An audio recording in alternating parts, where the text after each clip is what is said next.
Magandang araw po sa inyong lahat. Ang kwento po natin ngayong araw ay tungkol sa buhay ni Willie, isang batang mangangalakal na maagang namulat sa hirap ng buhay. Hindi siya nag-aaral tulad ng ibang bata na kaedad niya.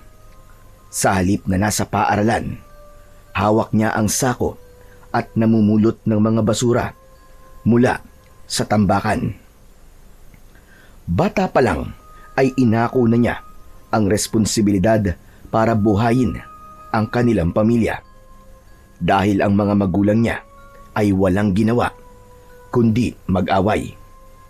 Parehong batugan ang kanyang ina at ama at minsan pa ang kita niya ay pinipilit na kunin ng tatay niya at ginagamit lang itong pang-ambag sa inuman. Ganon din ang naging kapalaran ng kanyang matalik na kaibigang si Agassi. Sugarol naman ang nanay nito at wala ring pakialam sa kanya. Sila ang mga batang kahit hindi pa ganap na handa sa mga responsibilidad, ay ganap na nilang nararanasan at pinasan ang bigat ng mundo. Ngunit isang araw, habang nangangalakal sila, may natagpuan si Willie, isang luma at kalawangin na kalaykay. Sa unang tingin, karaniwan lamang itong gamit na pangkalaykay. Ngunit hindi nila alam na yun pala ang magiging simula ng isang pagbabago. Hindi lang sa buhay nilang magkaibigan, kundi pati na rin sa buong baryo. Ano kaya ang hiwagang dala ng kalaykay na yun? Mabuti kaya o masama? At bakit kaya sa dinami-dami ng nangangalakal ay kay Willie ito napunta? At ano kayang kapalaran ang naghihintay sa kanya? Ngunit bago po ang lahat, mga idol, huwag po nating kalimutang mag-subscribe at i-hit ang notification bell sa aking YouTube channel na The Voice Addict at Apong Isaak para sa mas marami pang makapigil hiningang kwentong aswang at katatakutan mula sa mundo ng kababalaghan. Umpisahan na po natin ang kwento. Alas 7 ng umaga, sa isang tambakan ng basura sa tabi ng estero, 2 bata ang nakayuko. Naghahalongkat sila ng mga basura. Sila ay sina Willie at Agassi. Parehong 10 taong gulang. Parehas na payat, gusgusin, mukhang laging gutom at puyat. Bitbit ni Willie ang isang sako at kawit na kawayan. Si Agassi naman ay may lumang bayong na siyang pinag-iipunan niya ng mga bote at lata.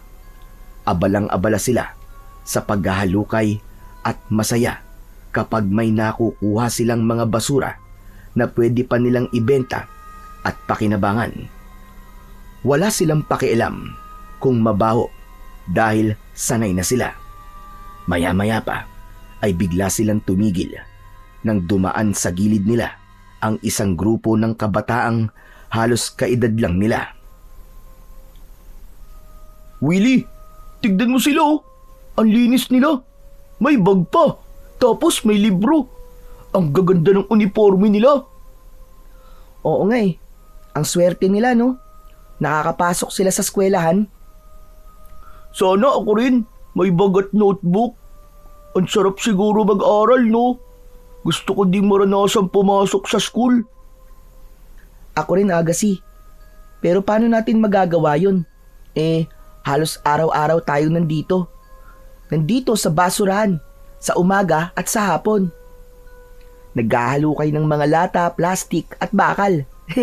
Paano tayo papasok sa school? Kaya nga eh, ang hirap, no? Minsan naitatanong ko rin sa sarili ko kung bakit kaya hindi tayo pinapapasok ng mga magulang natin sa paaralan. Ewan ko. Ang tatay ko palaging lasing. Yung nanay ko naman walang pakialam. Palaging nasa tsismisan. Tsaka alam mo, sinabi ko sa kanila na gusto kong mag-aral. Pero ayaw nila. Wala daw silang pera. Basta daw, makakakain ako, okay na daw yun. Ganun din sa akin eh. Ang nanay ko naman, laging nasa sugalan. Yung tatay ko, hindi ko naman kilala. Kaya heto, kumakayod ako para sa aming mag-ina. Ay nako, ang buhay nga naman. Muling napatingin ang magkaibigan sa mga batang naglalakad. Buti pa sila, no? Parang ang gaan lang ng buhay sa kanila. Magkano kaya baon nila araw-araw, no? Masarap siguro ang kinakain nila. Tayo, minsan, kahit agahan, wala eh. Kaya nga, nakakainis minsan no. Ay hindi pala minsan, palagi. Kaya lang, yun sa akin kasi, hindi ko naman masisisi ang nanay ko kung bakit siya ganun sa akin. Ang kwento kasi niya, matapos daw siyang buntisin ng tatay ko, iniwan siya at hindi pinanagutan. Kawawa no? Mabuti nga yun eh. At ikaw may dahilan na ganyan. Eh yung sa akin, talagang mga batugan. Ay nako, nakakainggit talaga. Sana balang araw, gumanda din ang buhay natin kahit papano. Balang araw? Pero paano kaya? Eh, ang tagal na natin namamasurad dito, wala pa rin nangyayari. Di man lang tayo umaangat, araw-araw pang palubog tayo ng palubog. Eh kasi naman, hindi tayo nakakaipon eh. Kung sana makapag-ipon tayo ng kahit pa konti-konti, baka sakali, makapasok din tayo sa school. Sana nga, magdilang anghel ka. Gusto ko nga matuto magsulat at magbasa ng maayos eh. Alam mo, minsan, nahihiya na ako eh. Hindi kasi ako marunong sumagot kapag tinatanong ako ng ibang tao. Ako rin. Pero malay mo, dumating talaga ang araw na yon. Kasi, dati may narinig ako eh. Sabi niya, kahit ano man daw ang estado mo sa buhay, dapat may pangarap ka. Kaya maski basurero tayo, dapat may pangarap pa rin tayo. Tama ka dyan. Kahit ganito tayo, may pangarap pa rin tayo. Teka, ano palang gusto mo maging paglaki mo? Ako? Gusto ko maging doktor. Talaga? Bakit? Kasi gusto ko makatulong sa mga mahihirap na may sakit. Eh ikaw, anong gusto mo maging? Ako? Gusto ko maging rapper. Yung sikat na nagra-rap. Yung magsisigawan ng mga tao paglabas mo ng stage. Tapos, sasabay sila sa kanta ko. Hay, ang sarap siguro ng ganon. Teka, yun lang ang pangarap mo? Hoy, wag mong nilalang lang yun. Pangarap ko kayong maging sikat. Wag ka. Pag dumating ang araw na yun, maiinggit ka sa akin kasi marami akong chicks. Hoy, hindi ako maiinggit no. Wala akong paki sa mga chicks. Paglaki ko, focus lang ako sa pangarap ko. Ako din. Kaso, paano ba natin yun maaabot kung dito lang tayo? 10 taong gulang na tayo parehas pero kahit isang araw, di pa natin nararanasan na pumasok sa eskwelahan. Pwede bang maging doktor maski hindi nag-aral sa elementary? Siyempre hindi pwede no. Pero, huwag ka mag-alala Agassi. Alam ko may awa ang Diyos. Palagi lang tayong magdasal. Parati din natin siyang kulitin. Baka sakali, marinig niya tayo, di ba? Baka sakali, pagbigyan niya na tayo, o di ba? Sana nga. Sandaling natahimik ang dalawa. Tahimik nilang pinagmamasdan ang mga batang papasok sa eskwela. Malinis ang uniforme, kumpleto sa gamit, at may kasamang mga magulang na nakahawak pa sa kanilang kamay. Ramdam nila ang lungkot at inggit. Maya-maya pa, tumalikod si Willie. Yumuko siya at pinulot ang isang lumang lata. Inilagay niya yon sa kanyang sako na para bang gusto niyang ibaling doon ang kanyang atensyon. Matagal niya nang kinikimkim ang hinanakit sa kanyang mga magulang. Marami siyang tanong sa mga ito na di niya matanong dahil alam niyang wala rin namang sasagot sa kanya. Bigla siyang napasinghot ng malakas. Napansin naman yon ng kaibigan niyang si Agassi. Teka, hoy Willie, umiiyak ka ba? Hindi ah. Ano lang to? Allergy. Anong pinagsasabi mong allergy? At tagal na nating namamasura. Ngayon ka pa talaga nagkasakit ng ganyan? Hoy, pangmayaman lang yan. Mahiya ka. Umamin ka na kasi. Umiiyak ka no. Ayos lang yan. Ako nga rin eh. Minsan, umiiyak ako ng mag-isa eh. Oo na. Umiiyak ako. Kasi naman pakiramdam ko, walang nagmamahal sa akin. Ay nako, hayaan mo na. Di ka pa ba sanay? Bakit kasi sa dinabi namin ng tao na pwede nating maging magulang, sa kanila pa tayo napunta? Ano kaya naging kasalanan natin, no? Bakit tayo nagdudusa ng ganito? Hindi naman natin kasalanan to eh. Hindi naman tayo ang pumili ng ganitong buhay. Ang magagawa na lang natin, magsikap at magtiyaga. Sa bagay, tama ka.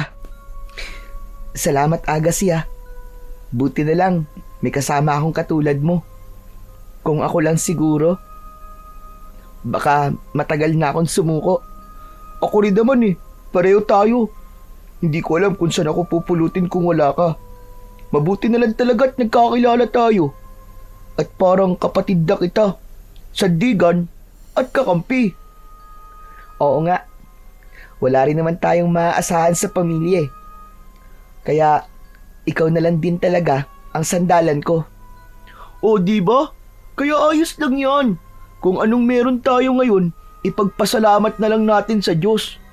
Kahit gutom, pagod o mabaho tayo araw-araw, basta magkasama tayo, kakayanin natin. Tama ka, kakayanin natin. Kaya walang iwanan ha. Kung sakali man na maging doktor ka sa hinaharap at ako maging sikat na rapper, huwag nating kakalimutan tong pinagsamahan natin ha. Abay oo naman. Kaibigan, habang buhay. Oo, kaibigan, habang buhay.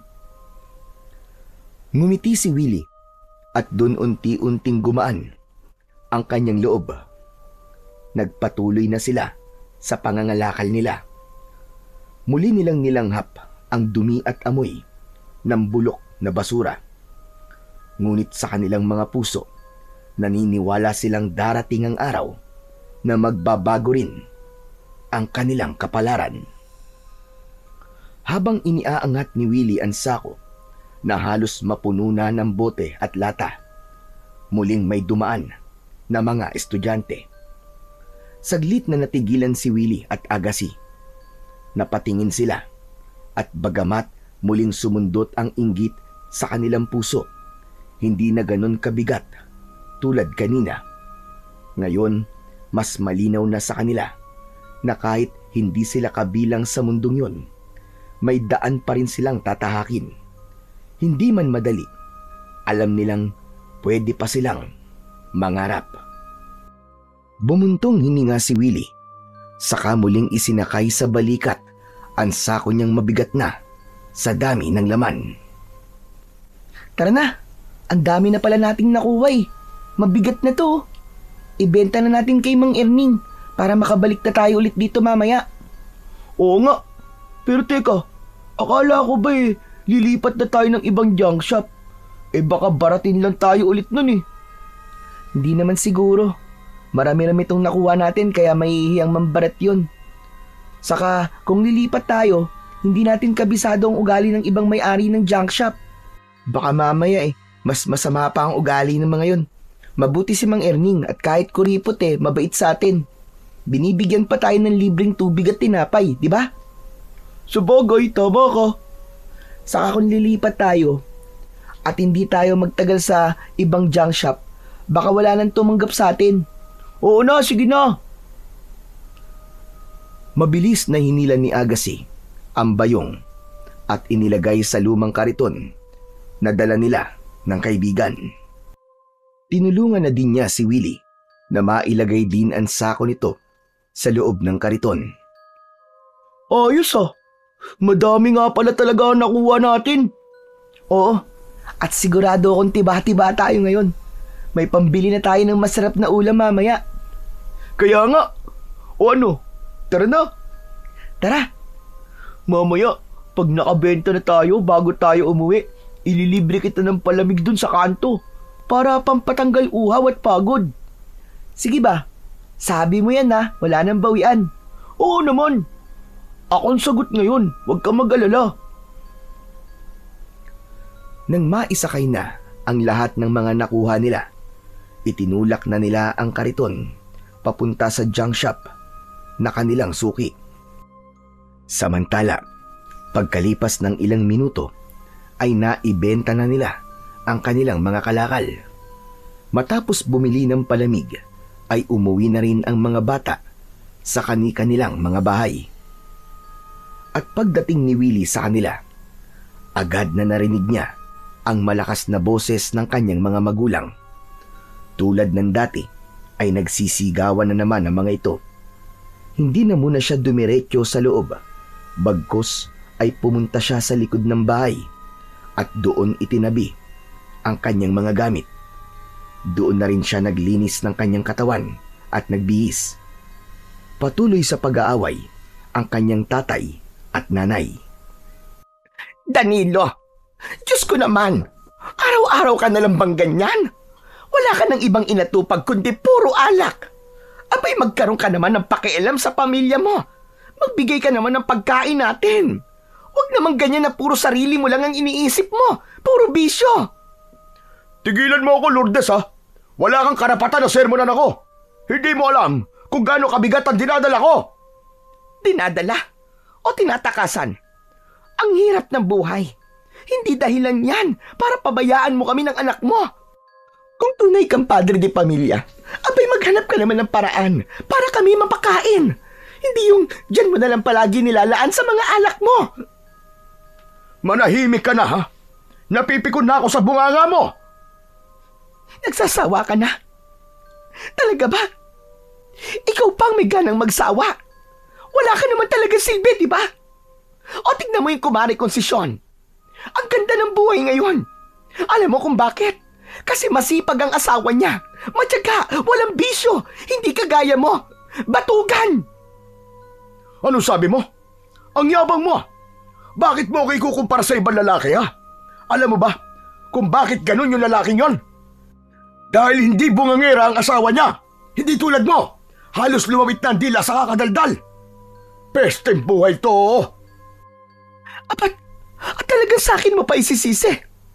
Bakit ha? Kung inaalagaan mo lang sana ako ng tama, hindi ako magbubunga nga ng ganito. Pwe! Ikaw? Aalagaan ko? Inalagaan na kita nun, di ba? Pinakain, binihisan, binigyan ng lahat ng luho mo. Pero anong isinukli mo? Iniputan mo ko sa ulo. Hayop kang babae ka! Tigilan mo nga ako, Danilo. Huwag mong gawing santon sarili mo. Wala akong ginawang ganyan. Ikaw ang salot sa buhay ko. Ikaw ang unang nangaliwa. Ikaw ang unang nagkalat ng kahihiyan sa pamilya natin. Hoy! Huwag mong ibalik sa akin yan, ha? Kung hindi ka sana naging reklamador, hindi ako hahanap ng iba. Sino ba naman lalaki ang gugustuhin umuwi sa asawang bungangera? Lintik ka! Ganyan na lang palagi ang palusot mo. Napakahayop mo. Wala kang alam, kundi alak, sugal at babae. Wala kang kwenta. Inutil! Anong paki mo? May ambag ka ba sa mga ginagasta ko sa mga babae at alak?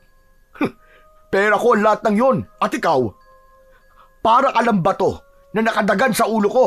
Kaya manahimik ka at huwag mo akong pakialaman. Walang hiya ka. Wala kang konsensya. Kung ayaw mo na sa akin, bakit di ka na rin lumayas at huwag ka nang bumalik? Lumayas? Sino ka para paalisin ako sa sarili kong bahay? Hoy, wala kang karapatan sa lahat ng to. Dahil lahat na nandito ay akin. Ako ang amo dito. At ikaw, habang nandito ka, gagapang ka sa ilalim ng anino ko. Ang sama mo. Napakasama mo. Grabe ka na. Tuluyan nang napahagulgol ng iyak ang ginang dahil sa inis sa mga katwiran ng kanyang asawa. Samantala, ay ngumisi-ngisi naman si Mang Danilo habang nakasandal sa isang sirang upuan na gawa sa kawayan. Pulang-pula ang mga mata niya at nangingitim na ang labi dahil sa kakainom ng alak. Puro reklamo, puro reklamo. Wala nang ibang alam kundi magreklamo. Kahit na anong gawin ko, mali pa rin. Sino bang hindi mapapagod? Walang kakontentuhan. Ay nako, visit na buhay to. Sa mga oras na yon, nakatayo na si Willie sa may pintuan nila sa kusina. Hinintay niya munang sandaling tumahimik bago siya pumasok. Nakayuko siya at patuloy na pinakikinggan ang bawat salitang lumalabas sa kanilang mga bibig. Hindi na siya nagulat. Sa totoo, ito ang palagi niyang naaabutan tuwing galing siya sa kanyang pamamasura. Ang tatay niya, palagi niyang naaabutang lasing at walang pakialam, at ang nanay naman niya ay nagbubunga hanggang sa halos mawalan na ng boses. Papasok na sana siya, pero muli niyang narinig ang boses ng kanyang ina. Napakamalas ko. Nakapangasawa ko ng batugan. Alam mo kung hindi ka tamad, hindi ganito ang buhay natin. Hindi ka ba naaawa sa anak natin? Kung hindi pa siya mangangalakal ng basura, hindi pa tayo makakakain. Eh di siya na lang ang magtaguyod sa atin. Tutal, siya lang naman ang magaling sa paningin mo, di ba? Wala na akong pakialam.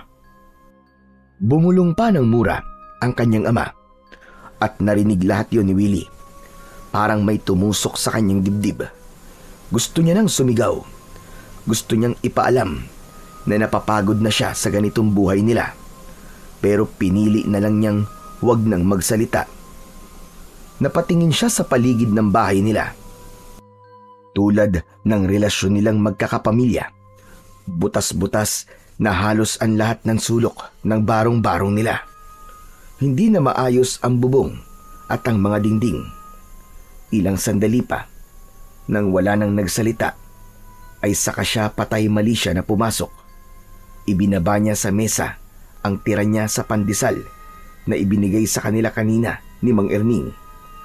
Pilit niyang iniiwas ang tingin sa kanyang mga magulang, pero huli na. Agad siyang napansin ni Aling Lourdes. Oh, ayan! Ayan na ang anak mo, Danilo! Oh, tama-tama anak. Ano, kumusta? May dala ka bang pera dyan? May kaunti po kaming naibenta ni Agassi kanina. Doon po kay Mang Erning. Magkano ang kinita mo?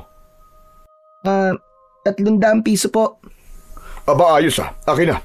Kailangan ko ng pera ngayon eh. Nag-aaya kasi mga barkada ko sa inuman. Kailangan ko ng pang-ambag. Hoy! Ang kapal na mukha mo. Huwag mong kunin ang pera niya. Naku, sinasabi ko sa'yo. Akin na nga yan. Sa akin may bigay.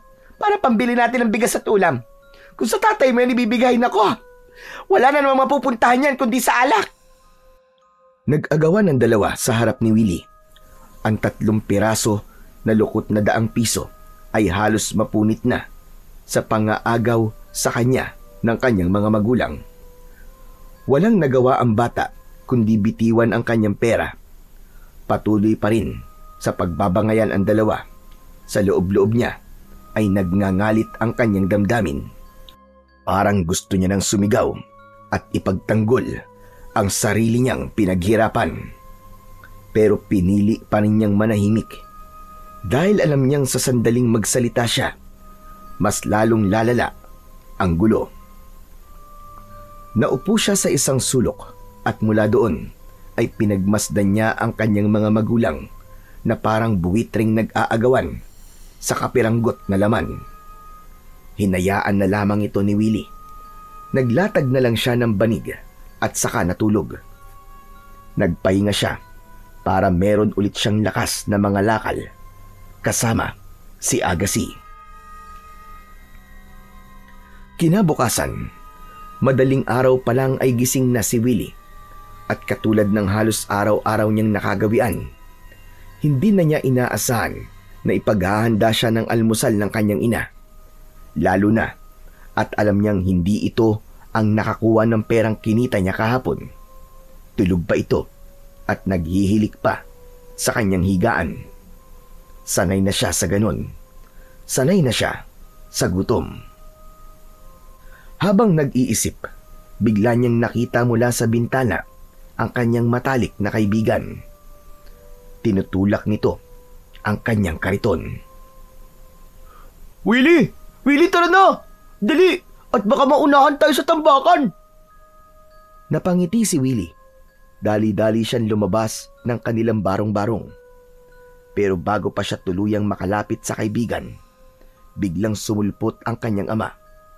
Halatang inumaga na ito sa pag-inom. Namumungay ang kanyang mga mata. Mapula at nanlilisik. Hirap din itong maglakad. Parang kada hakbang ay tila matutumba. Amoy alak din ito. Oh, ito na ang anak kong magaling. Ang anak kong masipag. Mas galingan mo pa ang pangangalakal mo ah. Para naman may pang-happy-happy kami ulit mamayang gabi. Pinagmasdan ni Willie ang kanyang ama. Ang kanyang mga mata ay puno ng hinanakit, pero wala siyang lakas ng loob para sumagot. Gusto niyang sumigaw, pero gaya ng dati, pinili niya pa ring manahimik. Sa gilid naman ay nakatingin lang si Agassi. Kita niya ang bigat sa mukha ng kaibigan. Hindi na bago sa kanya ang eksenang yon. Alam niyang si Willie ay hindi lang ang bigat ng kalakal ang pinapasan, kundi pati ang bigat ng sarili niyang pamilya. O sige, umalis na kayo. Dapat mas maaga pa para naman mas madami kayong kitain, di ba? Sabi nga sabihan, early worm catches the bird. Ay, baligtad yata. Naglakad na palayo si Mang Danilo. Sabay na pamura at nagpaalam na parang wala lang. Naiwan sina Willie at Agassi na parehong walang imik. Maya-maya ay ngumiti si Agassi at pinalo sa balikat ang kanyang kaibigan. O ano? Tara na, Willie! Tumango si Willie at sabay nilang itinulak ang kariton palayo. Pagdating nila sa tambakan, agad na bumungad ang malalaking bunton ng basura. Amoy bulok at nakakasulasok. Sa gilid, nakapila ang mga truck na sunod-sunod na nagbabagsak ng sako-sakong basura mula sa mga bahay, palengke at maging sa mga pabrika. Marami ng tao ang nandoon. Matatanda, kabataan at maging mga batang halos kasing edad lang ni Willie at Agassi. Pagkabagsak ng laman ng truck, parang piyesta ang eksena. Nagkakagulo at nagsisiksikan ang lahat. Kanya-kanyang agawan at hukay sa mga sako. Ang ibang nag-aagawan ay halos magsuntukan dahil sa pagkuha ng mga bote at lata na pwede pang maibenta. May ilan na naguhugas ng nakuha nilang plastik at bote sa maduming estero. May mga bata ring pawis na pawis, walang tsinelas at nagkakandara pa sa paghahanap ng kahit na anong pwede nilang mapakinabangan. Ang iba naman ay may daladalang timba para sa tira-tirang pagkain na mahahanap nila.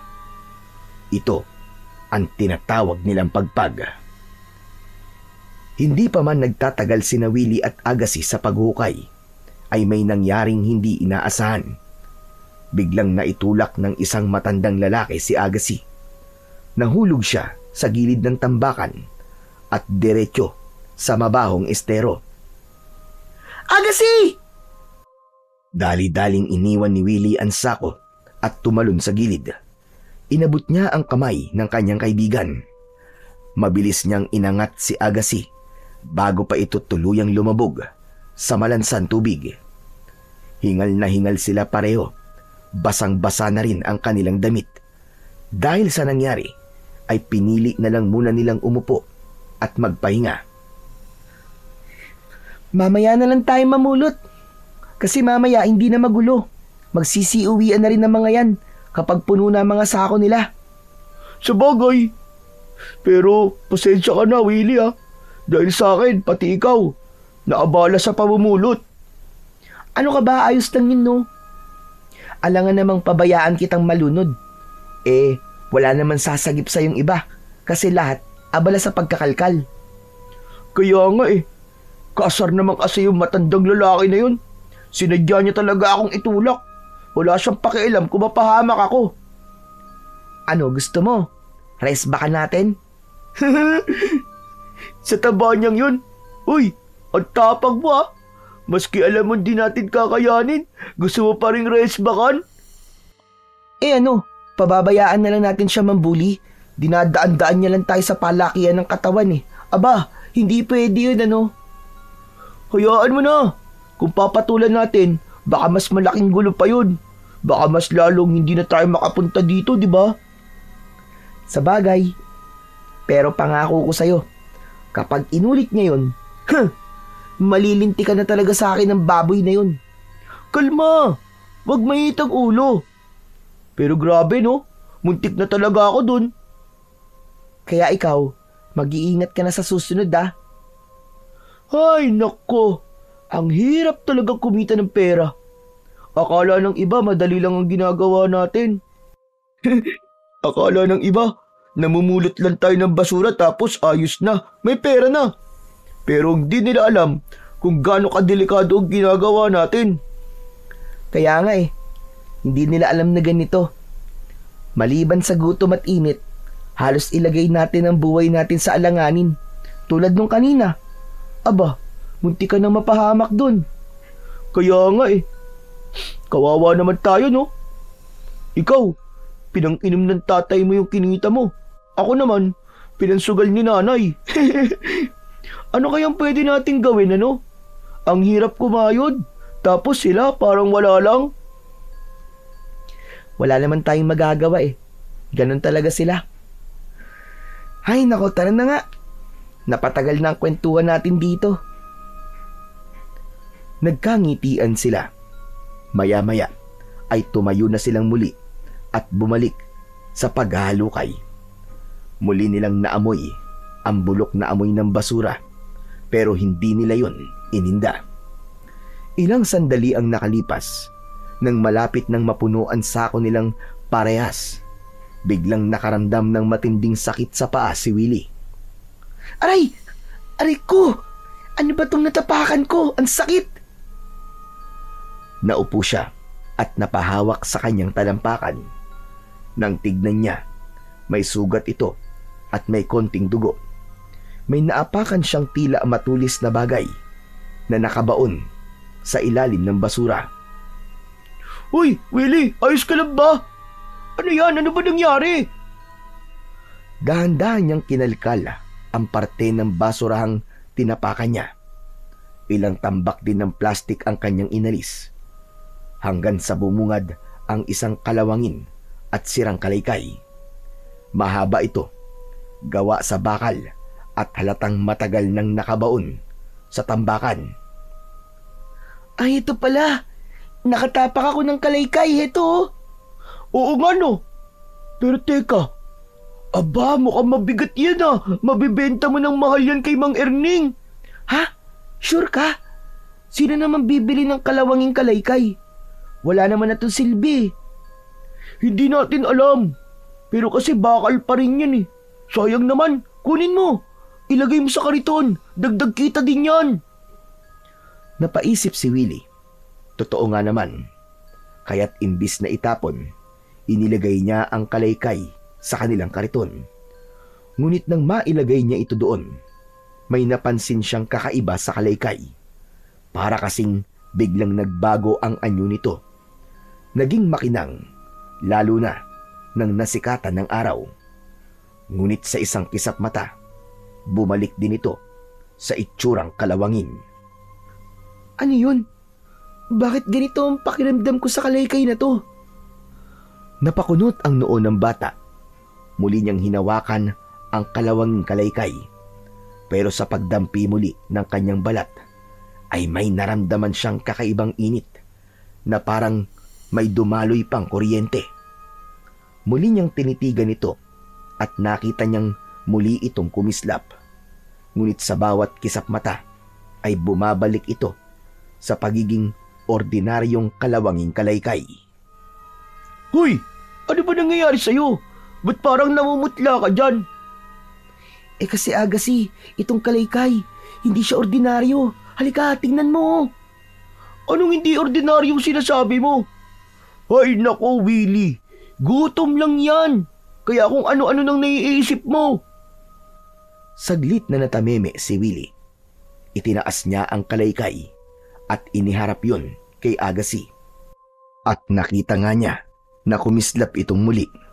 Mas maliwanag. Ngunit bago pa mapansin ng iba, ay mabilis din itong bumalik sa dati. Ano? Nakita mo? Sabi ko naman sa'yo kumislap siya. Ano? Wala naman ako nakita Ordinaryong bakal lang yan. Hindi, Agassi. Sigurado ako, hindi to ordinaryo. May kakaiba talaga dito. Nagkatinginan silang dalawa. Ayokong ibenta to. Pero, dito lang muna siya sa kariton mo Iuuwi ko na lang sa bahay namin. Oo, sige. Ikaw ang bahala kung yan ang gusto mo. Muli nilang ipinagpatuloy ang kanilang paghukay hanggang sa mapuno na nila ang kanilang mga sako. Nang matapos, magkahalong pagod at tuwa ang naramdaman ng dalawa habang sabay nilang itinutulak ang kariton na puno ng kalakal. Hingal na hingal sila sa pagod pero alam nilang sulit ang lahat ng yun dahil sigurado na naman ang malaki-laking kita nila. Habang naglalakad ay nagkwekwentuhan sila tungkol na naman sa plano nila para sa perang kikitain nila. Sigurado ako, mas marami tayong mauuwi ngayon. May napulot akong tanso kanina Alam mo, sigurado ako na makakapag-uwi tayo ngayon nang hindi bababa sa 500 piso. Talaga? Saan mo napulot? Ang galing mo naman. Ako pa ba? Alam mo, pag nakuha ko na ang pera, bibili na ako kagad ng pagkain sa karinderya ng pagkain. Ano, gusto mo bago tayo umuwi, kumain muna tayo? Pero kung ibibili natin sa karinderya, mababawasan na yung pera natin. Ano naman kung mabawasan? Diba? At least, matitikman natin yung pinagpaguran natin. Mapapawi ang gutom natin. Kesa naman pagdating natin sa bahay natin kukunin lang ng mga magagaling nating magulang. Wala man lang ititira para sa atin. Sa bagay. O sige, ako na din. Gusto ko makatikim ng minudo. Wow! Ang sarap siguro nun. Ako naman yung adobo. Naku, sigurado ako mabubusog tayo nito. Magdadalawang kanin ako. Nagkatawanan ang dalawa. Ilang minuto pa'y natanaw na nila ang maliit na junk shop ni Mang Erning. Kumakaway na ito kagad sa kanila nang makita silang pagdating. Si Mang Erning ay nasa edad 50. Medyo malaki ang tiyan at balbas sarado. Palaging may sigarilyong nakasubo sa kanyang bibig. Nasa harap ito ng shop at nakaupo sa lumang monoblock chair habang panay ang hitit-buga ng sigarilyo. Tumayo na ito nang makalapit sila. Oh, eto na ang 2 suki kong masisipag. Ano ang dala nyo ngayon? Tignan ko nga. Tulad pa rin po ng dati, Mang Erning. Mga bakal, bote at lata. At saka, may bonus. May tanso po. Talaga? May tanso kayo? Ang galing nyo naman. Alam nyo bang mahal yun? Opo, kaya nga po nung makita ko sa tambakan, kinuha ko kagad at itinago sa ilalim ng kariton ko para di nila makita. Mahirap na, baka agawin pa sa akin. O sige, akin na yung mga nakuha nyo.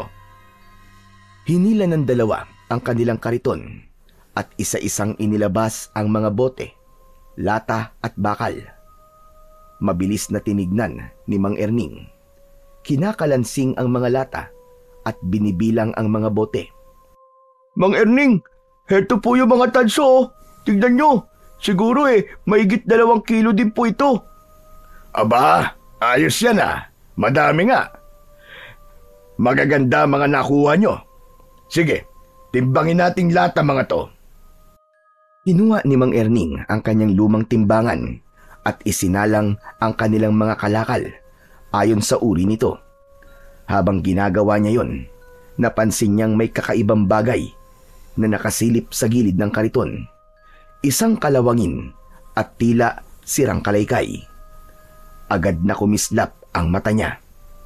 Iniwan niya ang ginagawa at lumapit siya. Hinawakan niya yon. Maganda to ah. Isang antik na kalaykay.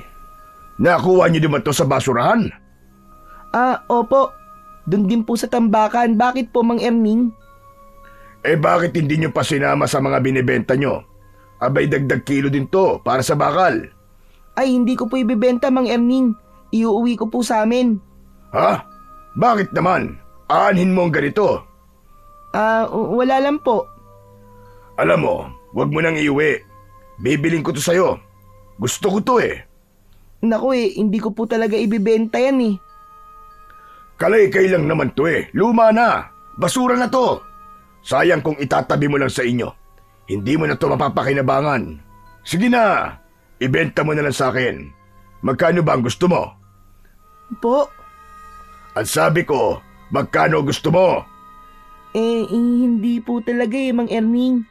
Pasensya na po kayo. 500 para sa kalaykay na to. Wag na po. Hindi ko po talaga ipinagbibili yan, Mang Erning. O sige, 1,000. Pambili mo na yan ng kalahating sakong bigas. Matagal-tagal nyo rin kakainin yon, sayang. Ayaw mo ba nun? Gusto po. Pero kasi... Naku, ibenta mo na. Baka mamaya magbago pa ang isip ni Mang Erning Sayang na sayang talaga. Pera na yan, partner. Napatingin si Willie kay Mang Erning. Hindi niya mapigilang mapansin na tila sabik na sabik ang matanda sa kanyang kalaykay. Pakiramdam niya ay may alam ito tungkol sa kalaykay at doon lalong tumibay ang hinala niya na hindi ito basta bakal. Sorry po, Mang Erning. Hindi po talaga Hindi ko po ibibenta yan kahit magkano po ang alok niyo sa akin. Sandaling nagdilim ang muka ni Mang Erning. Hindi na siya ngumiti.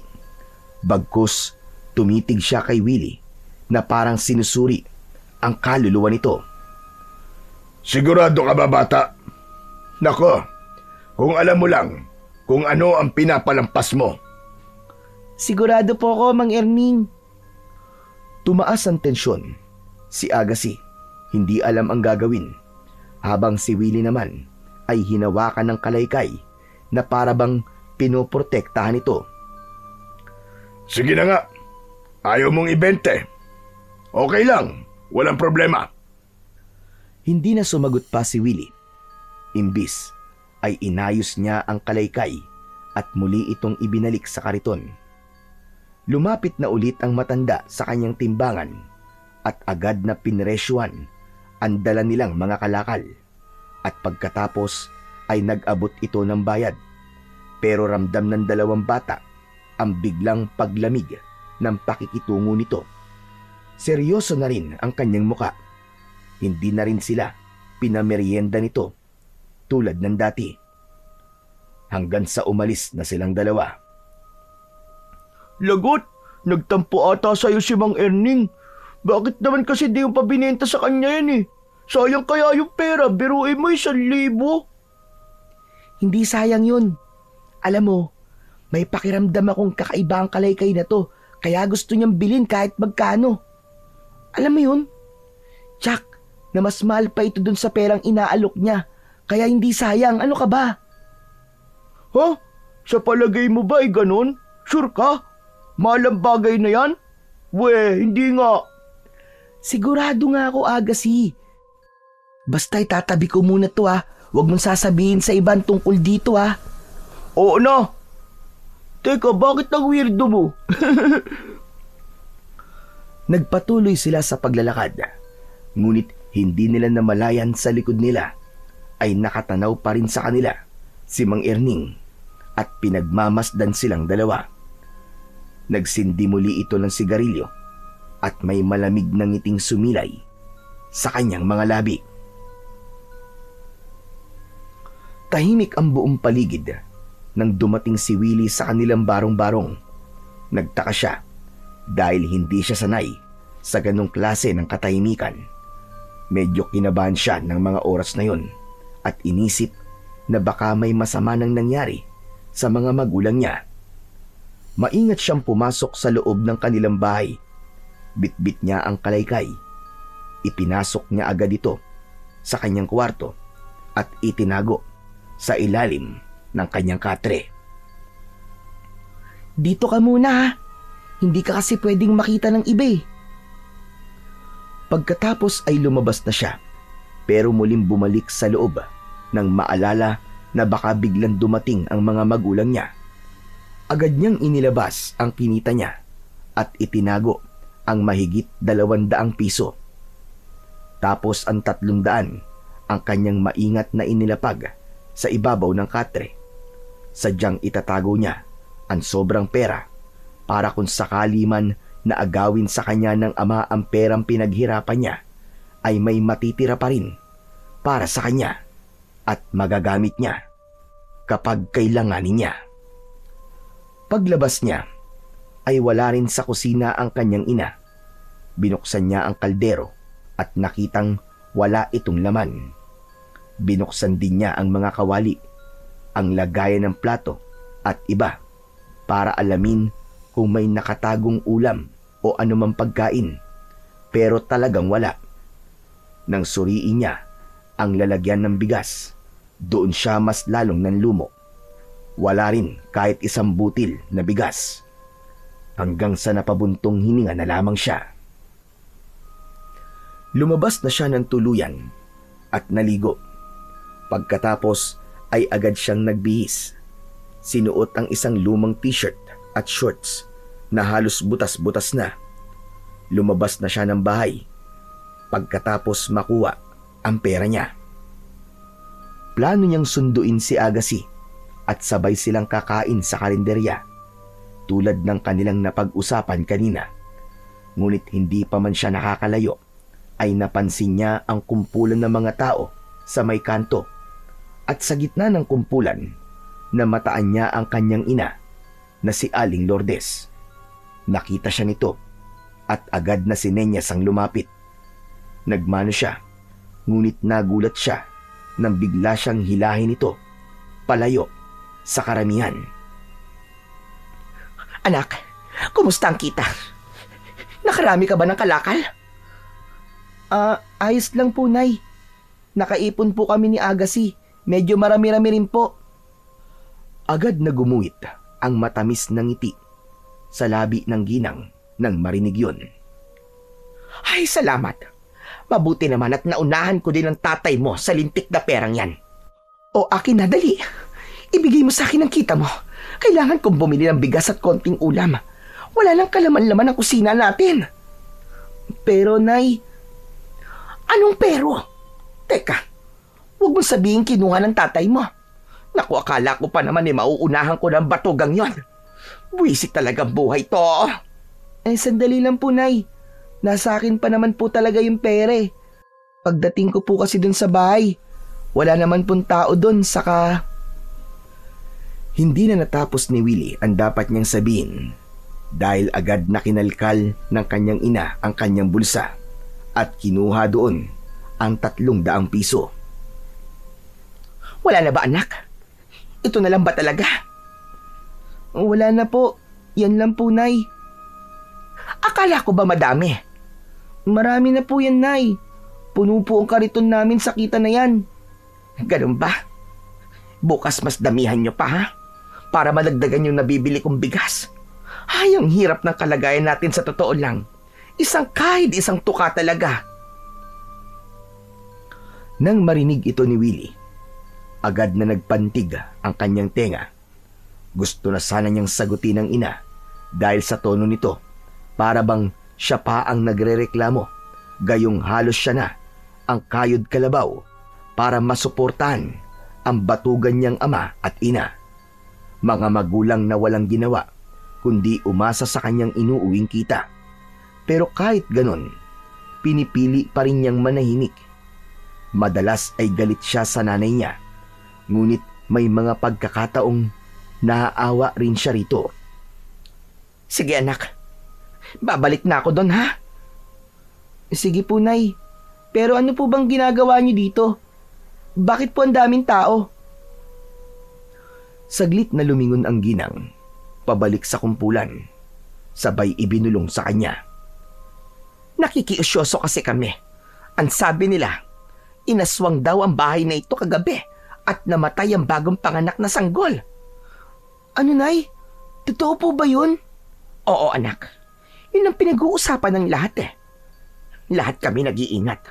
Nakakatakot. Sinong mag-aakala na mangyayari ito dito sa atin? Napailing si Willie. Hindi siya naniniwala sa kwento ng kanyang ina. Para sa kanya ay katang-isip lamang marahil yon ng mga tsismosa sa lugar nila. Bago pa man siya makapagtanong muli, ay umalis na sa tabi niya ang kanyang ina at bumalik na sa grupo ng mga nag-uusap. Tahimik na lang na tumalikod si Willie at nagpatuloy sa kanyang lakad. Hindi niya nanilingon pa ang kanyang ina. Nang makarating siya sa bahay ni na Agassi, agad siyang kumatok. Ilang sandali lang ay bumukas kagad ang pinto at sumilip ang kaibigan niya. Oh, andiyan ka na pala eh. O bakit ganyan naman ang mukha mo? Parang luging-lugi ka. Ano nangyari? Ano kasi? Ikaw na lang muna ang pumunta sa karinderya. Wala na kasi akong pera eh. Ha? Bakit? Ayun, kinuha na naman ng magaling kong nanay. Pinampuhunan na naman dun sa tong-it. Kahit tinago ko na ang pera ko, nakita pa rin niya. Halos subaran nga ako para lang makuha lahat ng pera ko. Hala, ganun ba? Hayaan mo na. Ako, meron akong naitabing 200. Halika na. Ililibre na lang kita. Talaga? Oo. Kasya naman siguro sa atin to, no? Makakakain pa rin tayo ng masarap. Tara na. Salamat ha. Mabuti ka talagang kaibigan, Willie. Sus, ang drama naman ito. Sige na, tara na at baka maubusan pa tayo ng minudo at adobo eh. Ngumiti si Agassi at tumango. Sabay silang naglakad papunta sa karinderya. Maya-maya ay bigla niyang naisip ang nasagap niyang balita sa may kanto kanina. Agassi, alam mo, may namatay na baby dito sa atin. Ang sabi, inaswang daw. At naniniwala ka naman. Hindi naman totoo mga kwentong ganyan sa baryo natin eh. Yun nga din ang naisip ko eh. Ang mga tao talaga, no? Palagi na lang kapag may nangyayaring hindi maintindihan o hindi pangkaraniwan, isinisisi palagi nila sa aswang. Kawawa naman tuloy ang mga aswang.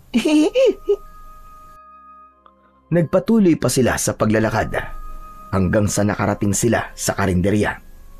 Agad silang umorder ng 2 kanin at tig-isang order ng adobo at minudo. Sarap na sarap silang dalawa sa kanilang pagkain. Nang matapos kumain, ay parehong napabuntong hininga ang dalawa dahil sa kabusugan. Grabe, ang sarap! Sana maulit-uli. Sana nga, at sana sa susunod, ako naman lilibre. Salamat ulit, Willie ah. O ba? Basta sa susunod, galingan mo na sa pagtatago ng pera mo. Para hindi na nakukuha sa'yo. Oo na. O siya, tara. Umuwi na tayo para makapagpahinga. Babalik pa ba tayo dun mamaya? Kung gusto mo, hindi na muna. Ayos lang naman eh. Sige, bukas na lang ulit ng madaling araw kung ayos lang sa'yo. O sige, gusto ko rin. Kaso si nanay ko, baka magtanong yun kung bakit hindi ako lumabas para mangalakal. Ay nako, bahala siya. Ipapanalangin ko na lang na sana manalo siya para good mood at hindi ako mapagalitan. Tutulungan kita magdasal, wag ka mag-alala. Sige na, uwi na ako ah. Okay. Umuwi na ang dalawa sa kanilang mga bahay. Pagdating ni Willie sa kanilang maliit na barong-barong, ay nadatnan niya doon ang kanyang ina. Nagluluto ito sa kusina. Nay, nandito na po ako. Ay nako, mabuti naman at dumating ka na. Saan ka ba galing? Di po ba nagpaalam po ako kanina na pupunta po ako kila Agassi? Ay oo nga pala. Nasaan po si tatay? Ba't parang hindi ko po nakikita? Hay nako anak. Huwag mo nang hanapin ng wala. Mas mabuti na rin na wala yon. Tahimik ang buhay natin kapag wala siya. Walang gulo, walang away. Kaya huwag mo nang alalahanin kung nasaan siya. Nanay naman hindi naman po pwede na hindi natin alamin kung nasaan po si tatay. Siyempre, pamilya pa rin po natin siya. Pamilya ba ang turing sa atin nun? Hindi naman. Mas pamilya pa nga niya ang barkada niya, no? Mabuti pa makain na lang siya ng aswang para wala na akong problema. Ikaw talaga, Nay, oh. Wag naman po, kawawa naman po si tatay. Napabuntong hininga na lamang si Willie. Totoo rin naman ang sinabi ng kanyang ina na para silang hindi pamilya kung ituring ng kanyang ama. Ngunit bilang bata, may bahagi pa rin sa puso niya na naghahanap ng isang ama kahit wala man lang siyang maramdamang malasakit mula rito. Hayaan mo na ngayon, anak. Baka mamaya masira pa ang mood ko at hindi sumarap tong niluluto kong ulam. Sayang naman. Ano po bang niluluto nyo, Nay? Nagluluto ako ng kare-kare. Si Aling Nena kasi nagpautang ng karne ng baboy. Kaya kumuha ko ng isa. Pang 1 linggo naman ang bayad Umutang po kayo ng karne? Saan ho kayo kukuha ng pambabayad nyo dyan? Di syempre sa'yo, anak. Ikaw lang naman ang inaasahan ko. Malakas ka, masipag ka. Sigurado kung kayang-kaya mong doblehin ang kita mo. Po? Pero Nay, hindi po ako makina, bata lang po ako.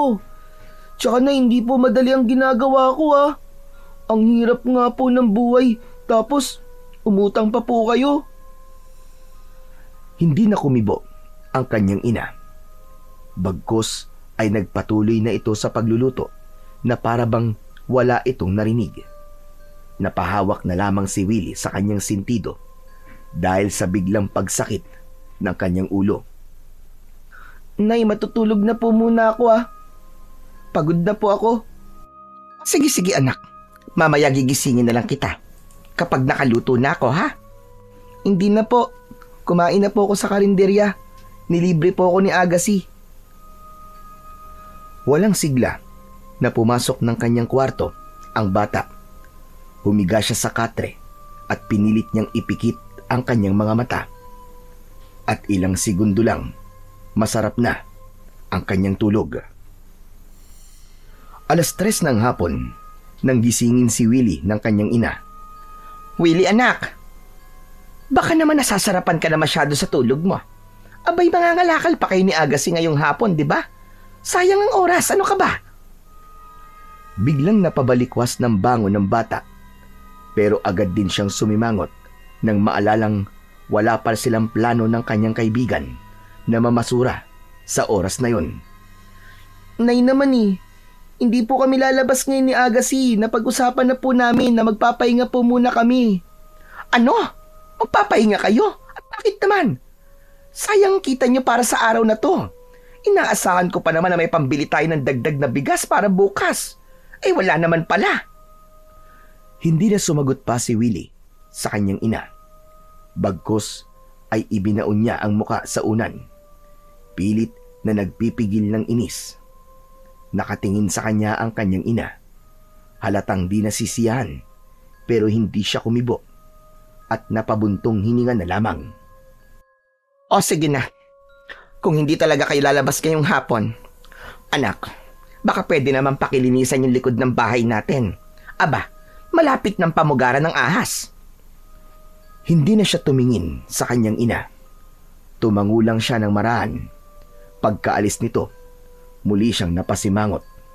Tumagilid siya sa higaan at doon niya inilabas ang sama ng loob na kanina pa niya pinipigilan. Ano ba naman to? Kahit kailan talaga wala na akong pahinga. Laging kita, laging trabaho. Akala mo naman hindi ako napapagod. Bata lang ako, no? Pero parang ako ang tatay at nanay, ah. Ako na lang lahat. Hindi ba nila naiisip na bata ako? Na minsan gusto ko ding magpahinga, maglaro at matulog ng mahaba. Parang hindi ako bata kung ituring nila. Para bang isa na akong matandang alipin sa sarili naming bahay. Napapikit siya at huminga ng malalim. Pilit na pinapakalma ang sarili. Tapos, papayagan nga hindi mga lakal kaso hindi ka pa rin nila pagpapahingayin. Pati ba naman oras ko para sa sarili ko ay kukunin pa? Ako na lang lagi. Ako na lang at ako. Matapos ang mahabang litanya niya sa sarili, ay pinilit na niyang bumangon. Pagkababa ng higaan, agad niyang naalala ang kalaykay na itinago niya sa ilalim ng kanyang katre. Maingat niyang inilabas ito. Balak niya itong gamitin upang mapagaan ang kanyang paglilinis sa lugar na pinapalinis ng kanyang ina. Panay pa rin ang bulong at mga himutok niya habang palabas ng kwarto. Pagdating niya sa likod ay nakita niya ang napakakapal na mga tuyong dahon. Agad niyang ginamit ang kalaykay. Ngunit sa unang hagod pa lang, ang mga dahon ay biglang naging maliliit na piraso o butil-butil na parang buhanging ginto. Kumikinang ito sa sikat ng araw. Napaatras si Willie, hindi makapaniwala sa kanyang nakita. Yumuko siya at dinampot ang maliliit na butil. Muli niyang kinalaykay ang mga dumi at muli lahat ng dinaanan ng kalaykay ay nagiging buhangin na kumikislap. Hala, ano to? Anong nangyayari? Ang mga dumi at dahon naging ginto. Ginto ba talaga to? Napatitig siya sa hawak niya at muli ay kanyang inumpok ang mga dumi gamit ang kalawanging kalaykay. At sa ikatlong pagkakataon, ganun pa din ang nangyari. Nagsimula siyang pagpawisan. Bumilis din ang tibok ng kanyang puso at halos napanganga sa tuwa. Agad siyang kumuha ng mapaglalagyan ng mga butil-butil na ginto. Pinulot niya ang mga ito at isinilid sa lalagyan. Sinigurado niyang walang masasayang kahit na konti. Habang patuloy siya sa kanyang ginagawa, hindi niya mapigilan ang mag-isip. Kung totoo ngang ginto ang mga to, naku, hindi lang pamilya ko matutulungan ko. Matutulungan ko din si Agassi. Yes, mayaman na kami. Hindi na kami magugutom kahit kailan. Hindi na kami mangangalakal ng basura para lang makakain. Ang galing! Salamat po, Panginoon ko. Isa tong malaking biyaya para sa aming magkaibigan. Umislap ang kanyang mga mata. Sa wakas ay nagkaroon na siya ng pag-asang umangat at makabawi sa buhay. Pero bigla siyang natigilan. Napasandal siya sandali at pinagmasdan ng kinang ng mga butil ng ginto na nasa kanyang paligid. Totoo ba talaga to? Hindi ba ako nananaginip lang? Pero kung sakali man totoo o kapag tama nga ako, hindi ko lang babaguhin ang buhay namin. Tutulong din ako sa mga nangangailangan. Tutulong ako maski sa maliit na paraan. Saka, matutupad na ang pangarap namin ni Agassi na makapag-aral. Ayos! Ipinagpatuloy niya na ang kanyang ginagawang paglilinis at pag-iipon ng ginto. Samantala, nang malapit ng makakalahati ang kanyang lagayan, ay inisip niyang tama na yon. Ayaw niyang abusuin ang hiwaga ng kanyang kalaykay. Kaya naman, itinigil na niya ang paggamit dito. Maingat niyang ibinalik ito sa ilalim ng kanyang higaan. Kasunod nun, itinabi na rin niya ang bote na may lamang maliliit na piraso ng ginto at saka tinakpan ng kumot. Sakto naman, nang matapos siyang gawin, ay saka naman niya nakita ang kanyang ina na nakatayo sa may pinto at tila pinapanood siya sa kanyang ginagawa. Natigilan ang bata. Ano bang ginagawa mo dyan? Wala po. Nag-aayos lang po ako ng higaan. Anong nag-aayos? Kanina pa kitang nakikita. May inilagay ka dyan sa ilalim. Ano yon? Wala po, Nay. Wala po akong tinatago. Umiling siya ng mabilis, ngunit si Aling Lourdes ay hindi naniniwala sa kanya. Lumapit ito at sinimulang kalkalin ang ilalim ng kanyang higaan. Nasaan yon? Naku, ikaw na bata ka, ha? Huwag mo akong gawing bulag, ha? Alam ko, may nakita akong inilagay mo dito. Kita ko! Oh, ayan ha? Inilagay mo dito yung kalaykay. Bakit ka naglalagay ng basurang gamit dito, ha? Saka ano to? Biglang nanlaki ang mga mata ng ginang nang makita ang bote na may lamang makikinang na butil. Ano to? Anak? Ginto ba ito? Po, ang ginto hindi po ah. Laruan lang po yan, akin na po. Wala pong kwenta yan. Laruan? Eh bakit ganyan ang kilos mo? Para kang magnanakaw na ayaw magpahuli. Saan mo ba nakuha to? Ninakaw mo ba to? Kanino? Hindi po, Nay, hindi ko po yan ninakaw. Hindi naman po kasi ginto yan eh. Buhangin lang po yan, Nay. Pero hindi siya nakinig. Binuksan niya ang bote at naglagay ng ilang piraso sa kanyang palad. Maya-maya pa ay napangiti. Aba, mukhang mga ginto nga ito. Natigilan ang bata at napalunok. Pilit niyang itinago ang kanyang kaba.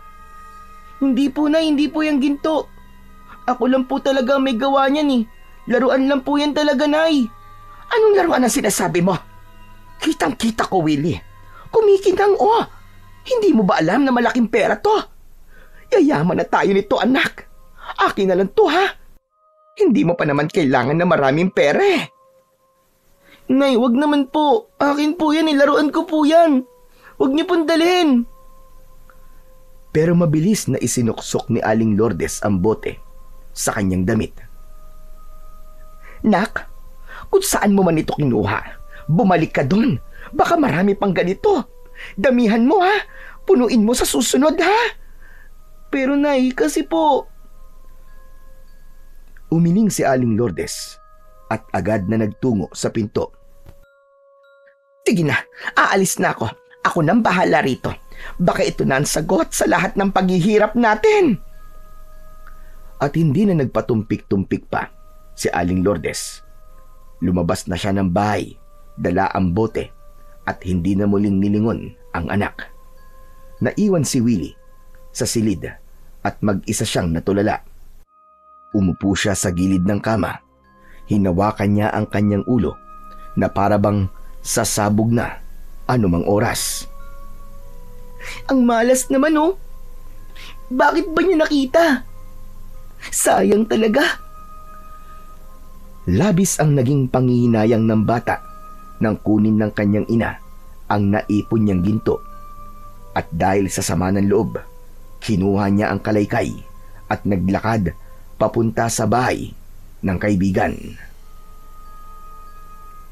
Nang makarating siya sa bahay ni na Agassi, nakita niya itong naglilinis din ng kanilang bakuran. Partner! Nang makita siya ni Agassi, ay bigla itong napakamot sa ulo at ngumiti. Kinawayan niya ito. Oh, bakit napasyal ka? Akala ko ba'y magpapahinga ka ngayon? Tapos na, nakatulog na ako. Eh, anong ginagawa mo dito? Tsaka bakit parang malungkot ka? Ano na namang nangyari sa'yo? Si nanay kasi, hindi ko maintindihan. O bakit? Ano na namang ginawa ni Aling Lourdes? Siguro pinipilit ka niyang mga lakal, no? Nako, wag mong dibdibin. Kasi ganun din yung nanay ko eh. Pinipilit ako mga lakal. Dahil sayang daw yung kikitain ko ngayon. Eh hindi ako pumayag. Kaya heto, pinaglinis ako ng bakuran. Ganun talaga siguro ang mga nanay. Kaya nga eh. Pero Mas grabe pa si nanay ngayon. Basta, hindi ko na alam kung paano ko siya kakausapin. Pero halika na. Dali, may papakita ko sa'yo. Sigurado ako matutuwa ka. Naku, mukhang kakaiba to ah. Siguraduhin mo lang na matutuwa ako ah. Kasi bad trip ako kanina kay nanay. Baka madagdagan pa ang inis ko. Oo, sigurado ako matutuwa ka kung bahala. Tara, doon tayo sa likod ng bahay nyo. Tapos kumuha ka ng lalagyan natin. Ha? Para saan ba talaga yun? Ang dami mo pang pa-mystery effect eh. Para ka namang engot eh. Basta, huwag ka na nga magreklamo. Pag nakita mo to, malilimutan mo lahat ng problema mo, promise. Pagdating nila sa likod ng bahay, agad na inayos ni Willie ang kalaykay. Pinagmasdan siya ni Agassi na may halong inis at pagtataka. Ala, ano yan? Bakit dala mo ang kalaykay na yan? Huwag mong sabihin at tutulungan mo ako maglinis.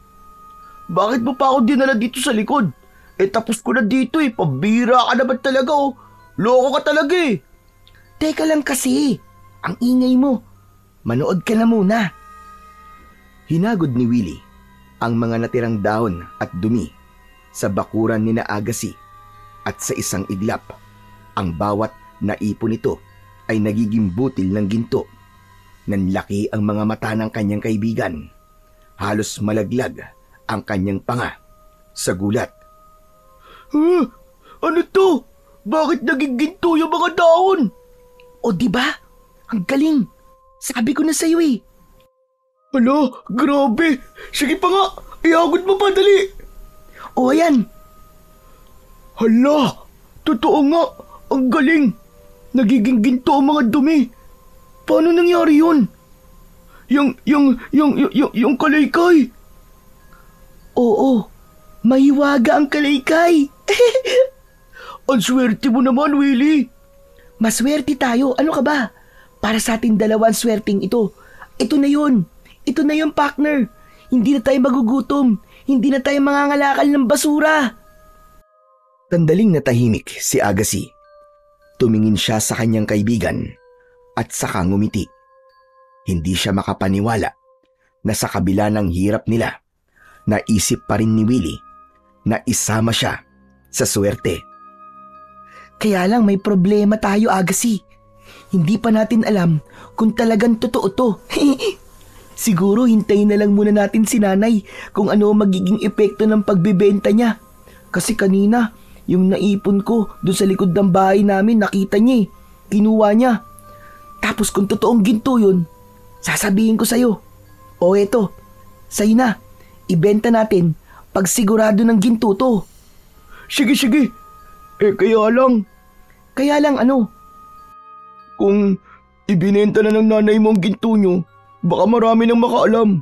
At kung marami makaalam, baka matuklasan nilang dahil yun sa mahiwagang kalaykay mo. Baka agawin yan sa'yo at maging mitya pa ng buhay nyo. Hindi agad nakasagot si Willie. Tumingala siya at pilit na pinipigilan ang kanyang pagkabahala. Maigpit niyang hinawakan ang kalaykay.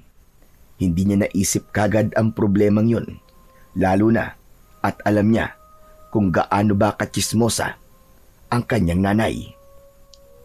Lagot, hindi ko naisip yun ah. Anong gagawin ko ngayon? Baka maging delikado ang buhay ko nito.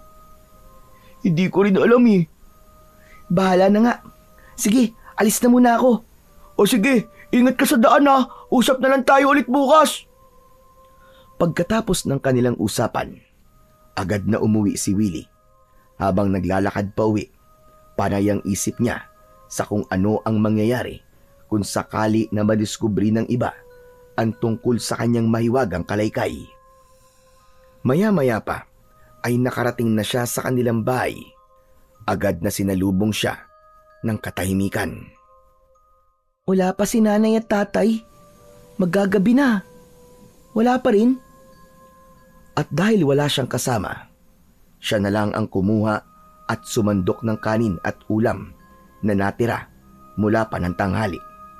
At pagkatapos ng kanyang hapunan, dumiretso na siya sa kanyang kwarto para matulog at magpahinga ng maaga. Ngunit hindi naman siya dalawin ng antok. Mabilis na lumipas ang oras. Unti-unti nang dumidilim ang paligid. Tahimik na ang baryo. Ngunit ilang saglit pa, biglang umingay. May mga kaluskos na nanggagaling sa labas. Tapos ay may mabahong amoy din ang biglang umalingasaw. Willie! Hala, sino yun? Bakit may tumatawag sa pangalan ko? Ibigay mo sa akin ang kalaykay, Willie. Akin na! Napakagatlabi ang bata. Tinig niya ang tinig na yun. Mula sa labas ng dingding. Isang boses na parabang nanggagaling sa ilalim ng lupa. Hindi niya alam ang gagawin sa pagkakataong yun. Naunahan siya ng takot.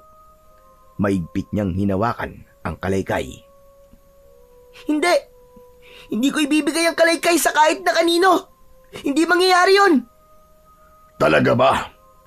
Paano kung sabihin ko sa'yong ang buhay ng iyong ama ang magiging kapalit niyan kung hindi mo yan ibibigay sa akin? Ano? Anong ibig mo sabihin? Nasa akin ang tatay mo at hawak na kita sa leeg ngayon.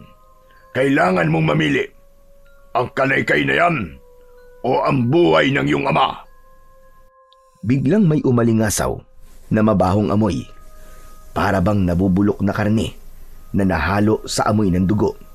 Kasabay nito, yumanig ang kanilang munting bahay sa lakas ng kalabog sa pinto. Hindi! Hindi ko ibibigay sa iyong kalaykay!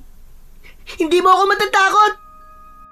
Sunod-sunod na nagkaroon ng ingay.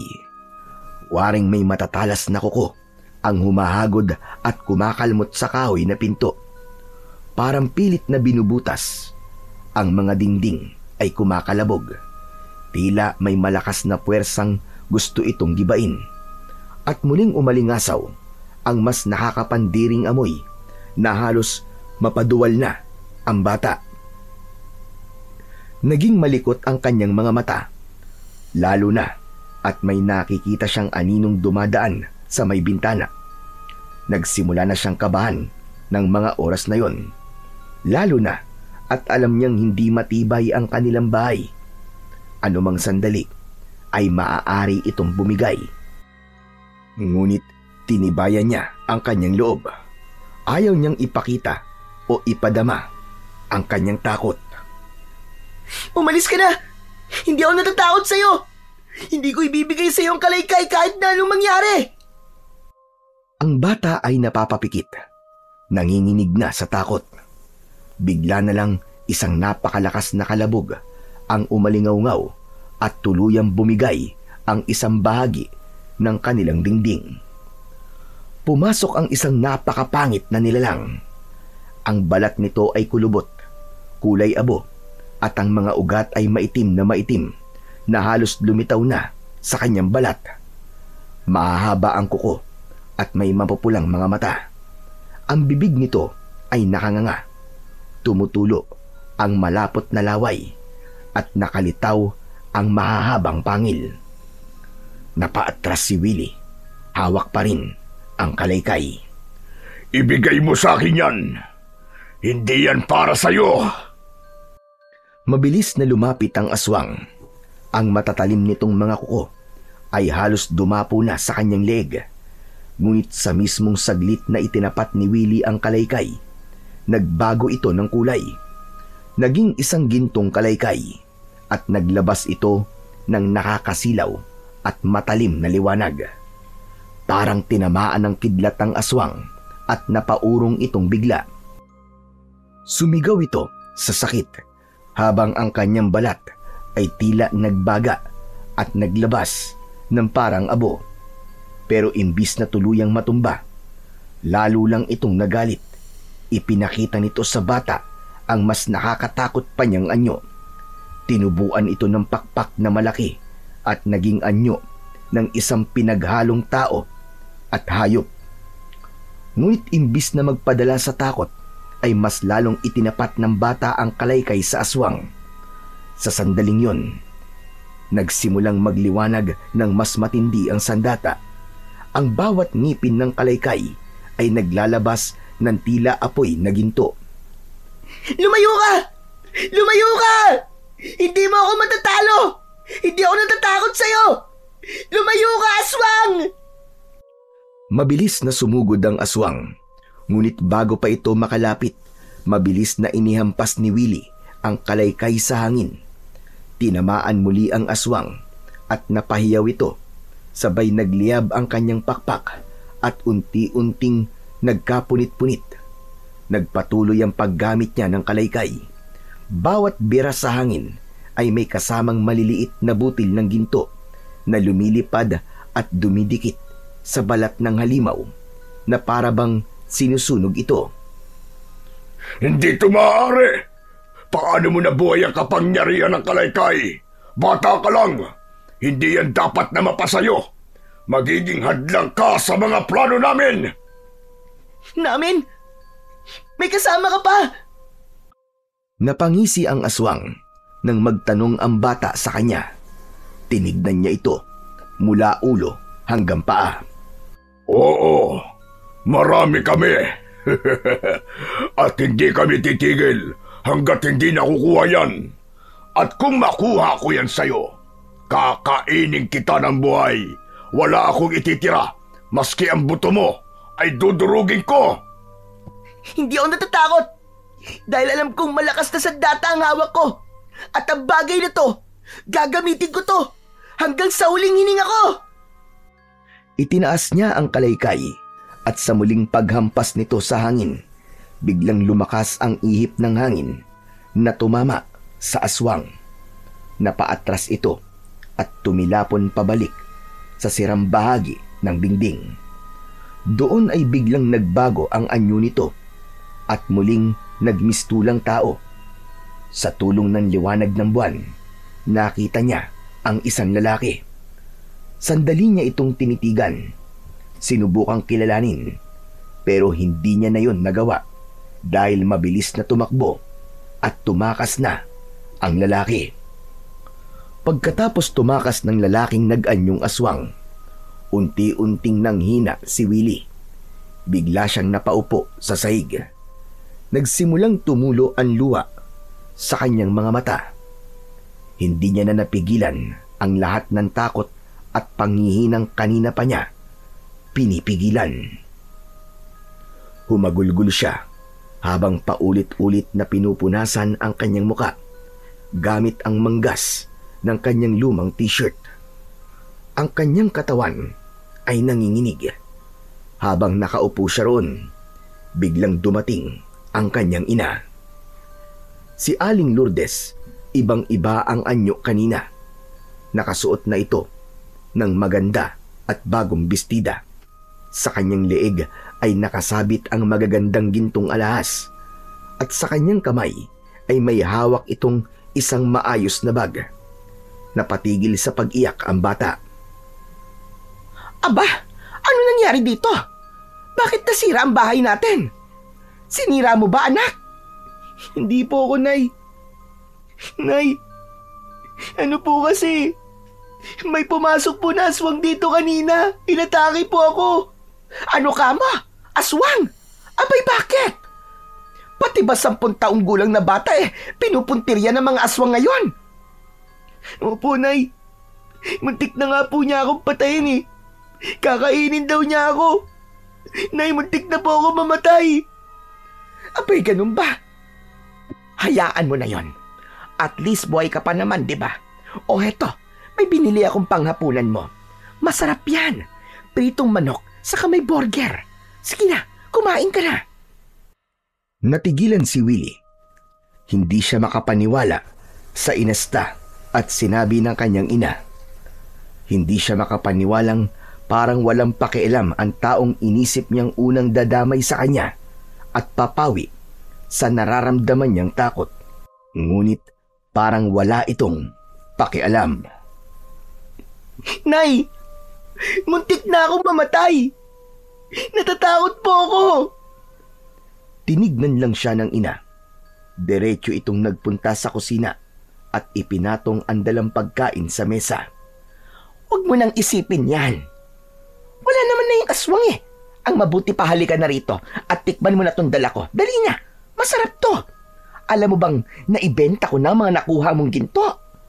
Grabe, ang laki ng pinagbentahan ko. Ngayon, bukas baka pwedeng bumalik ka dun sa lugar na pinagkunan mo ng mga ginto. Kumuha ka ulit ng mas marami, ha? Para makabili tayo ng sasakyan at mapagawa na natin tong bahay natin. Mas maganda at mas malaki. Nanlaki ang mga mata ni Willie sa kanyang narinig na sinabi ng kanyang ina. Ano po, Nay? Muntik na akong mamatay kanina. Tapos yan po agad ang nasa isip nyo. Pera, ginto. Nay naman, bakit? Ngumisi ang kanyang ina at saka tumango.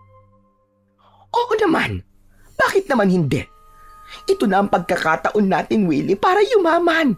Kapag marami na tayong pera, hindi ka na mangangalakal. Makakapag-aral ka na at hindi ka na pagtatawanan ng iba.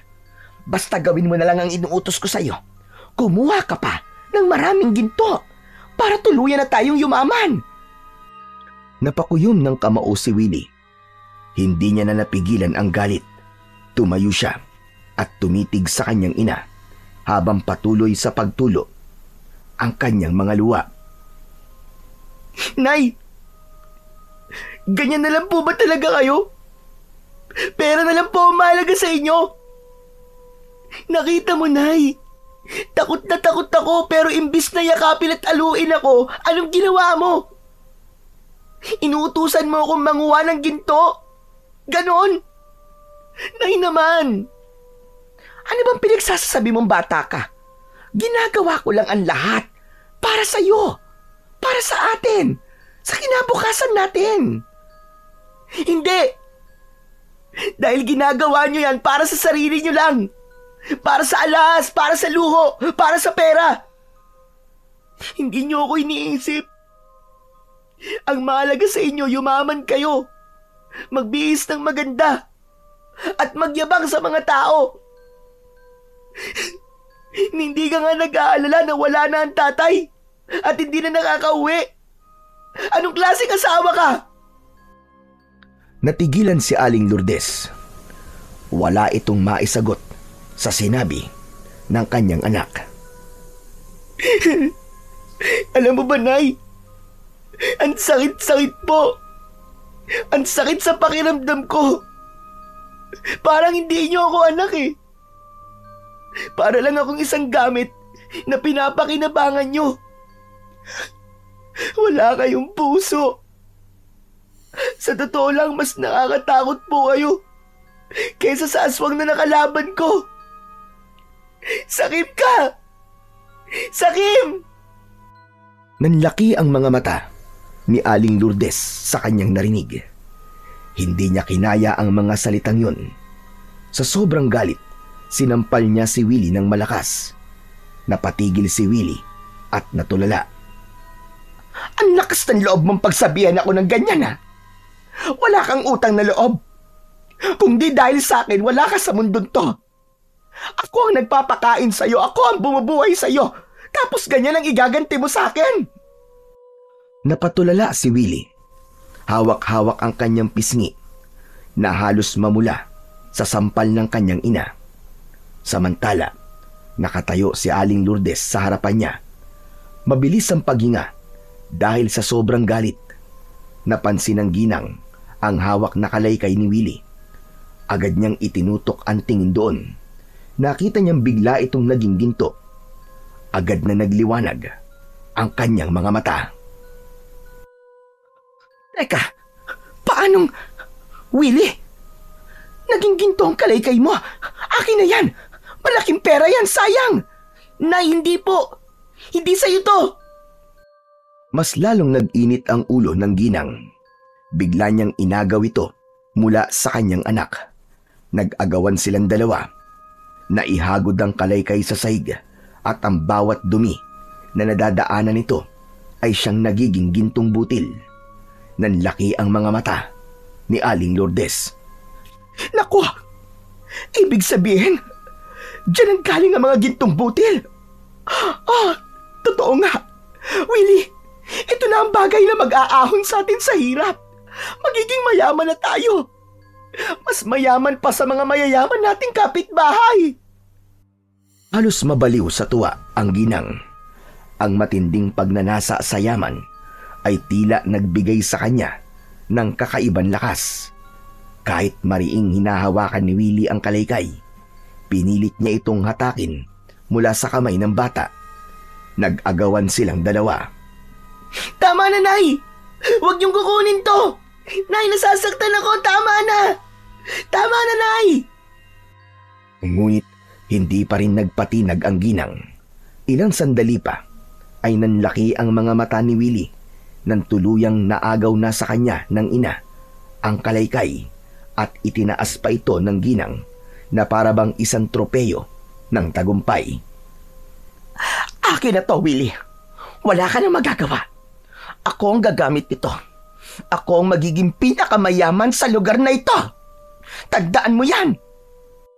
Kaagad na hinagod ng ginang ang kalaykay sa marumi nilang sahig.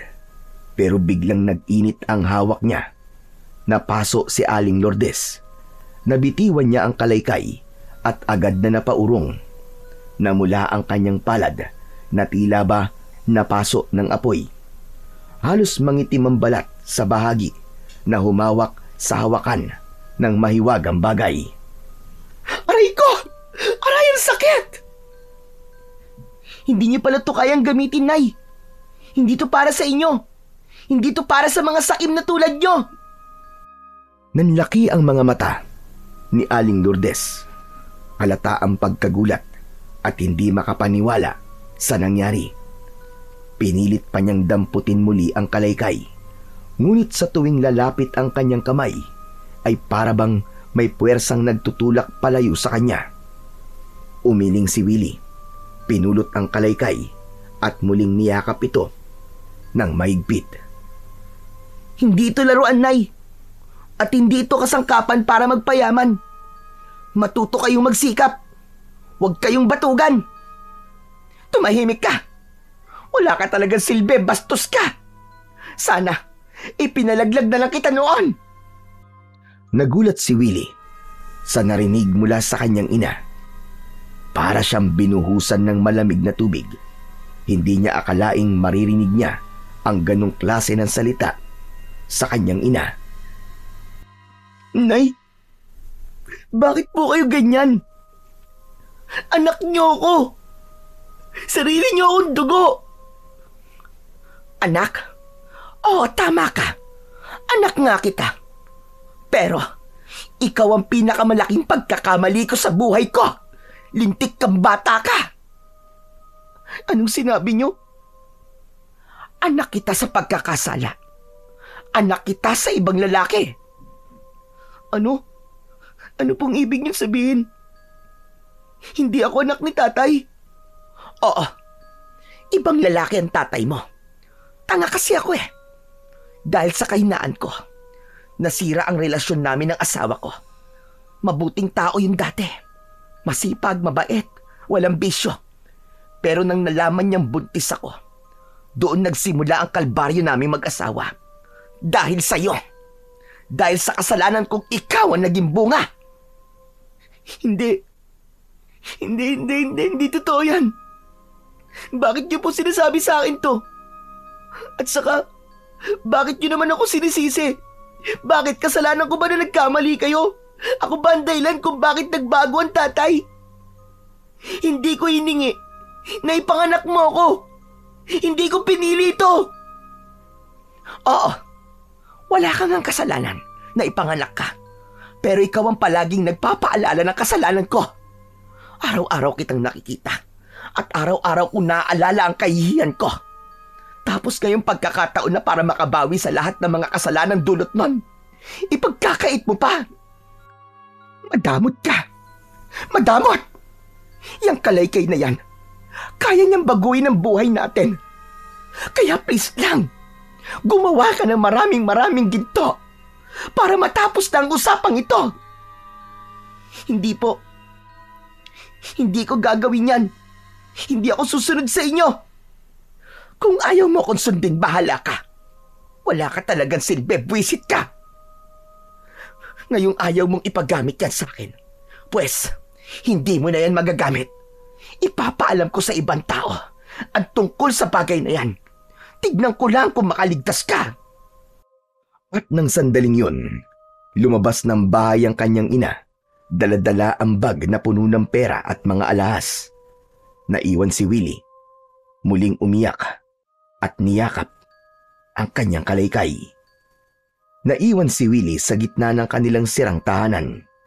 Nakaupo siya sa malamig na sahig. Sa unay tahimik lang siyang umiiyak. Ngunit habang patuloy sa pagtulo ang kanyang mga luha, unti-unti niyang naramdaman ang kakaibang init na nanggagaling sa kalaykay. Naramdaman niyang parang dinadamayan siya ng kalaykay sa sandaling yon. Para siyang nagkaroon ng karamay. Kaya naman dahil dun, mas lalo niyang naisip na hindi niya ito maaaring ipagkaloob sa kahit na sino. Hindi to pwedeng maagaw ng iba. Ang gamit na to, hindi lang siya para sa pagpapayaman. Kahit hindi ko pa alam kung para saan talaga to, alam kong may dahilan kung bakit to napunta sa akin. Marahil ay may misyon akong dapat nagampanan.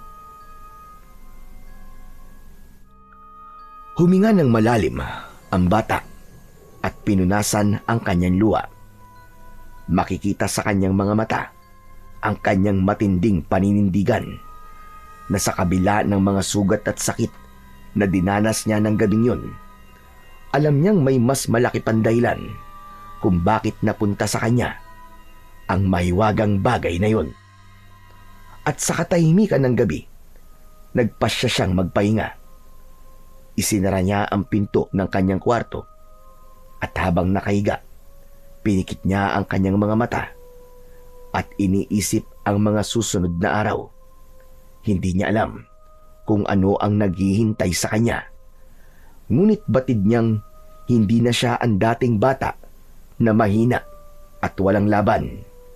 Ngayon, dala niya ang bigat ng isang kapalaran na magbabago hindi lamang sa kanya, kundi pati sa mga taong nasa paligid niya. Hanggang sa unti-unti nang nilamon ang bata ng antok. Sa gitna ng kanyang mahimbing na pagtulog, nagising siya. Madilim ang paligid at wala siyang makita. Ngunit maya-maya ay biglang may lumitaw na nilalang sa kanyang harapan. Biglang lumiwanag ang paligid. Nakita niya ang isang matandang lalaki na may mahaba at kulay abong buhok. Ang balat nito ay kulubot na. Hawak nito ang isang gintong kalaykay. Nagpakilala ito bilang si Lakapati, ang diwata ng kasaganahan. Sinabi nitong siya ang dating nagmamay-ari ng mahiwagang kalaykay. Kayo po ang may-ari? Para saan po ba yan? Ngumiti ang diwata at lumapit sa kanya. Sinabing ito ay sagisag ng buhay at kabuhayan. At kapag ginamit ito ng tama, ito'y nakakapag-ipon ng biyaya. Ngunit kung sa kasakiman, ito ay nakapagbibigay ng kapahamakan. Itinaas ito ng diwata. Bigla itong nagliwanag. Naglabas ito ng mga butil na parang mga buto ng halaman. At ilang sandali pa, ang mga nahulog sa lupa ay biglang tumubo. Naging palay, mais, mga gulay at iba pa. Ganito ang kapangyarihan ng kalaykay, Willie. Kaya nitong magbigay ng pagkain at kabuhayan. Ngunit hindi lang yon. Maaari mo rin itong gamitin laban sa kasamaan. Ikaw ang napiling bagong tagapangalaga dahil dalisay ang iyong puso. Ibinigay ko ito sa iyo upang tapusin din ang laganap na kasamaan dito sa inyong baryo, upang mapuksa ang aswang na palihim na ng bibiktima ng mga tao. Tumigil sandali ang diwata at muling nagsalita. Ikaw lang ang karapat-dapat na lumaban. Ikaw ang magiging sandigan ng mga taong walang laban sa dilim. Alagaan mo mabuti ang Kalaykay. Sa tamang panahon, ipapakita nito ang kabutihang nakalaan para sa iyo.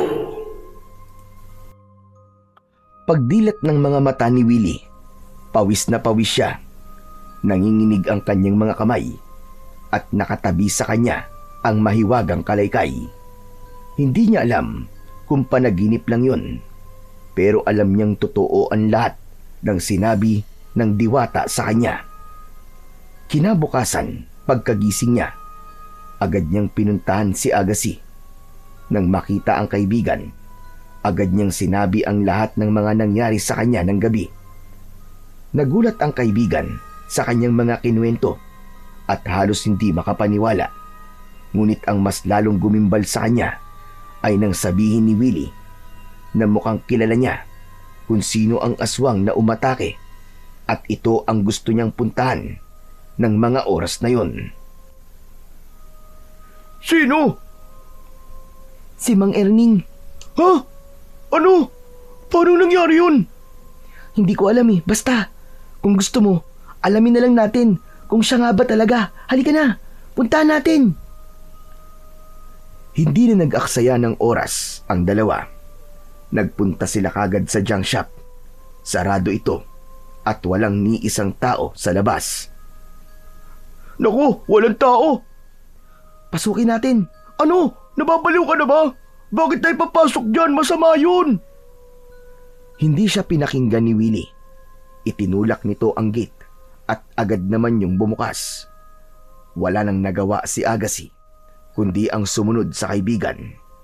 Dumiretso sila sa loob at tinunto ng direksyon papunta sa pahingahang kwarto ng lalaki.